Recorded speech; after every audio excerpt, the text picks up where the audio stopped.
I'm Coach Sess, and you're listening to Words with a Mad Coach. I hope you had a wonderful weekend. I hope you got your feel of combat sports. If you watched the Canelo and Triple G fight, you have an opinion on that fight, hey, hit me up on Facebook, on my inbox, or on my timeline. I'd be interested to know what your opinions are. I saw a lot of comments regarding the fight. I personally liked the fight. I just didn't like necessarily the outcome with the decision. My problem with the decision is the same as everybody else's when it comes to boxing in itself, combat sports in itself. We just don't have enough officials who watch these fights and are trained to know exactly what they're looking at. And even if they've been in the game for so long, they haven't changed their perspective over 20, 30 years. So let me know what you thought about the fight. I quickly want to talk about or touch upon the fight in itself. I thought the fight was actually I had it 8 rounds to 4 with Triple G winning, and I thought that Triple G had everything going for him that Canelo had going for him, which was the power punching. And I think the thing that created the separation, in my opinion, was the jab and the idea of Triple G backing Canelo up into the ropes. Had Canelo decided to fight this fight more in the center, or at least away from the ropes, and turn Triple G around, I would have given him more rounds. So let me know what you thought. I thought the UFC had a good event as well. It was another option. If you didn't want to watch the Canelo fight, then you still had this Ultimate Fighting option because it was on free TV.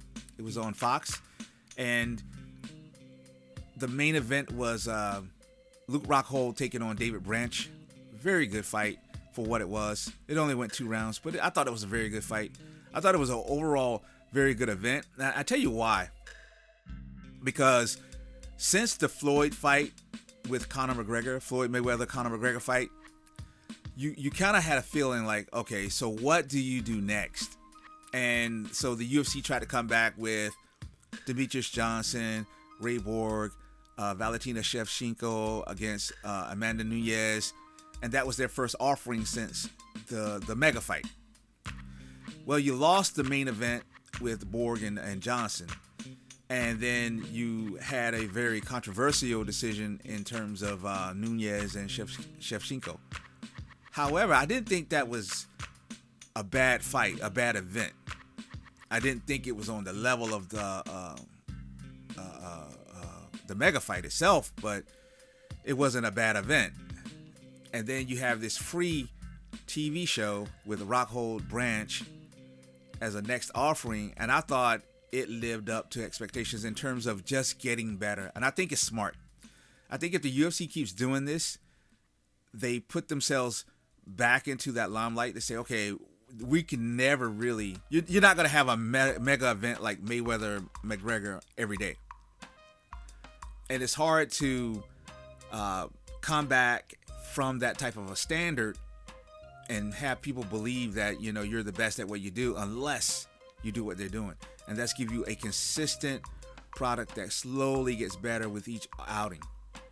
On the local level, we had a offering by Next Level Fight Club, number 8.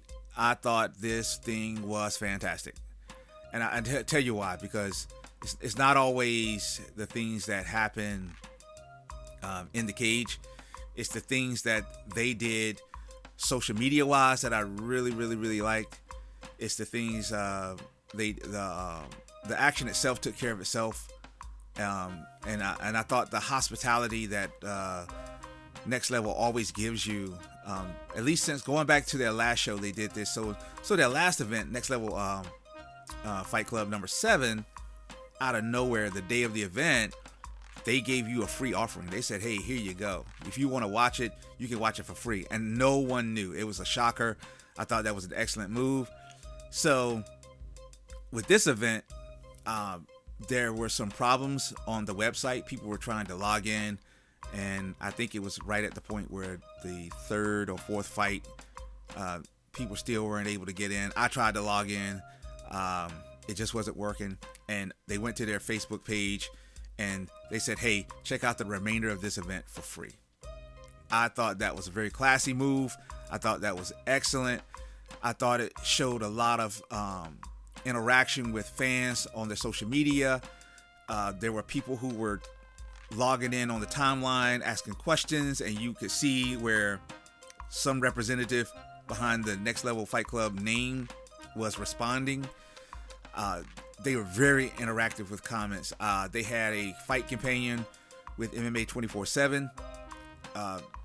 And they updated the results after every fight, and they stayed on point. There was no lag. It was like minute the fight was over, you could go to MMA 24/7 and blah blah blah blah, boom, there it was. It was like, hey, so and so won via choke, via punch, via kick, or whatever. And they had 14 fights on the card, and 11 of those fights were finishes, and the other 3 fights were split decisions. So these guys were fighting hard, and to me, for a local level offering, the only thing that made them different from the UFC card that was on TV was that the UFC had more recognized names per fight, versus a lot of these guys were amateurs, and in some cases this was their first or second time out. But these guys delivered. I was pretty impressed. The fight of the night, as far as the pros, if you want to check it out, I would recommend that you check it out. The fight of the night in the pros was Mike Powell versus Chris Teague. Thought that was a very good fight. Powell versus Teague. Yes, of course, indeed. we've seen Teague in action quite a bit throughout the Southeast. A tremendous competitor and an outstanding wrestler. It is gray on gray here, guys. Big Take a look. jab there by Powell. Powell opening up here on Chris Teague. Oh, Chris Teague's hitting right back, Casey. Big And a catch here. and a big overhead. And some air time. Beautiful suplex. Beautiful suplex indeed, and he has jumped on the back. We know how explosive Chris Teague is. Look at the power and control of Chris Teague. Mike Powell may have awoken a giant here. Wow. That was up kick. highlight reel worthy. Chris Teague, the power of Chris Teague. Wow, another Nice takedown throw. by Chris Teague. And then Caleb Clinton and Zach Leonard in the Emmy fight, that was a very good fight. At the time that I last saw it, you know, there was 20,000 plus views. It might be up closer to 30 now. I think that when the MMA 24/7 they broadcasted the last fight, and when I last saw it, they had somewhere in the neighborhood of 6,000 views just for the one main event fight. So there were a lot of people tuning in and checking out the product, and I think that's always a good sign for the evolution of a fight promotion. I thought Next Level Fight Club, Chris Connor, you did a hell of a job. Matching these guys up, and I don't know, I don't have anything else to say, but it was just a great card, and I look forward to the next one. Anyway, I'm Coach Sess, and you've had words with the Mad Coach, and I'm out.